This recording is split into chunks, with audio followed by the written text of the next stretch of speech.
Hello bachcho, let's see the question.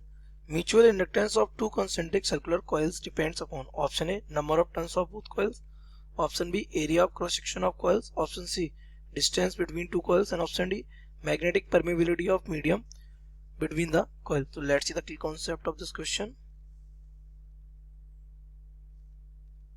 The key concept of this question is beta when the current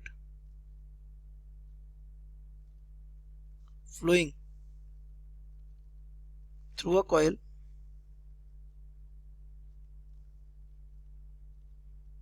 is changed,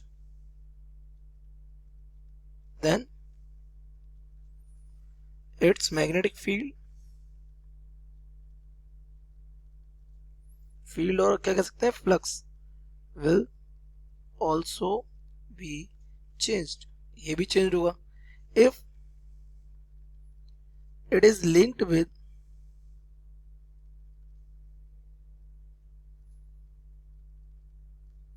another coil, then magnetic flux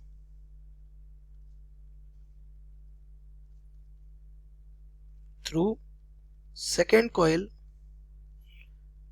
will also be changed.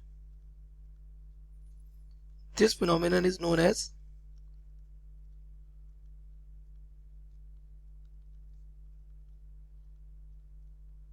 इसे हम क्या कहते हैं बेटा? Mutual induction. ये क्या आपका mutual induction. तो देख लेते हैं इसमें मैंने आपको बताया क्या. ये हमारी एक कॉइल है, इस कॉइल में हम करंट भेजे हैं ये I1.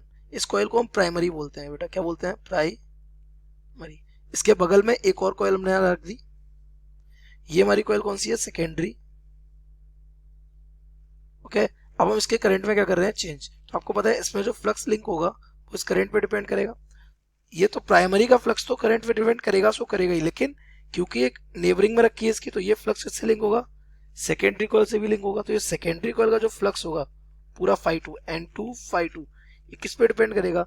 I1 पे. क्यों? क्योंकि ये चेंज होगा तो इसका फ्लक्स चेंज होगा, इसका फ्लक्स चेंज होगा तो इसका फ्लक्स चेंज होगा. इससे इसमें क्या आएगा? इंड्यूस्ड EMF आएगा. So we can say that N2 φ2 will be directly proportional to what? I1. तो यहाँ से हम N2 φ2 can be written as MI1. यहाँ पे हमारा M क्या होता है बेटा? M is called mutual inductance of two coils. Point is this, हमारे केस में कॉइल्स नहीं है. क्या है? सर्कुलर कॉइल्स हैं, कंसेंट्रिक है. कैसी हैं? कॉइल्स तो हैं लेकिन कैसी हैं? कंसेंट्रिक कॉइल्स हैं. सो अगर हम दो कॉइल्स ले लेते हैं जो कंसेंट्रिक है. पहली कॉइल ये रही, ये जिसकी रेडियस मान ली हमने कितनी है? Small r. और ये हमने एक ले ली, ये बड़ी कॉइल जिसकी रेडियस हमने मान ली कितनी है? कैपिटल. अब बड़ी वाली कॉइल को हम बोल देते हैं बेटा प्राइमरी, और सेकेंड छोटी वाली कॉइल को बोल देते हैं सेकेंडरी, क्योंकि इसमें हमने करंट भेज दिया कितना? I1. तो इसमें करंट आ जाएगा कितना? I2 आ जाएगा. किसकी वजह से? इंडक्शन की वजह से. तो आपको पता है magnetic flux linked with secondary से मैग्नेटिक फ्लक्स कितना लिंक हो जाएगा? φ2 बोल देते हैं इसको. क्या बोल देते हैं? φ2. ये हमारा हो जाएगा इसका एरिया, किसका? सेकेंडरी का. और यहाँ पे मैग्नेटिक फील्ड. तो मैग्नेटिक फील्ड किसकी वजह से? पहली की वजह से. तो मैग्नेटिक फील्ड का 1 का, और एरिया किसका? 2 का. और कॉस कितना हो जाएगा? कॉस हो जाएगा 0 डिग्री. तो यहाँ से हमारा φ2 आ जाएगा B1. ये पहली की वजह से मैग्नेटिक सर्कुलर कॉइल की वजह से सेंटर पे मैग्नेटिक फील्ड. ये हमारा होता है μ0. करंट कितना चल रहा है इसमें? I1 अपॉन ये हो जाएगा 2 कैपिटल R. और A2 कितना है इसका? Pi small r square. तो ये हमारा आ जाएगा φ2. अगर इसमें नंबर ऑफ टर्न्स कैपिटल है तो ये N2 φ2 हो जाएगा हमारा. ये टोटल फ्लक्स है ना. तो यहाँ से आ जाएगा μ0 पाई r square I1 divided by 2r.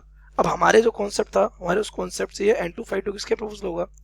I1 के. तो यहाँ से अगर हम देखें तो ये हमारा N2 φ2 की जगह हम क्या लिख सकते हैं? N2 φ2 will be equals to I1, तो N2 phi 2 की जगह हम क्या रखने वाले हैं, ये जो भी हमने कैलकुलेट किया, mu naught pi r square,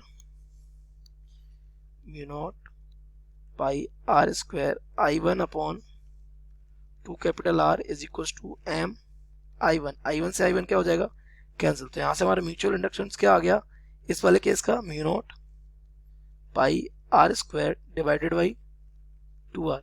तो यहाँ से हमें साफ दिख रहा है कि हमारा म्यूचुअल इंडक्टेंस किस किस पर डिपेंड कर रहा है। एम आपका ये मीडियम पर डिपेंड करेगा, ये आपकी दोनों की रेडियस पे डिपेंड करेगा। तो देख लेते हैं, सबसे पहले बोल रहा है क्या, number of turns of the both coil. देखिए नंबर ऑफ टर्न्स तो हमारे कैंसिल हो गए थे, तो यहाँ से N2 total flux number of turns पे डिपेंड कर ही नहीं रहा, तो इस पे नहीं करेगा। Now area of cross section of the coils, अब आप देख रहे हैं ये रेडियस पे डिपेंड कर रहा है, तो एरिया पे तो ऑटोमेटिकली डिपेंड करेगा ही, तो ऑप्शन बी सही हो जाएगा।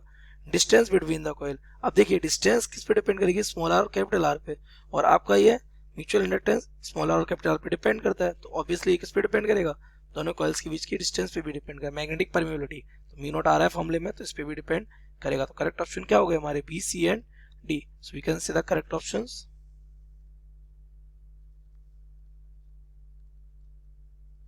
B, C and D.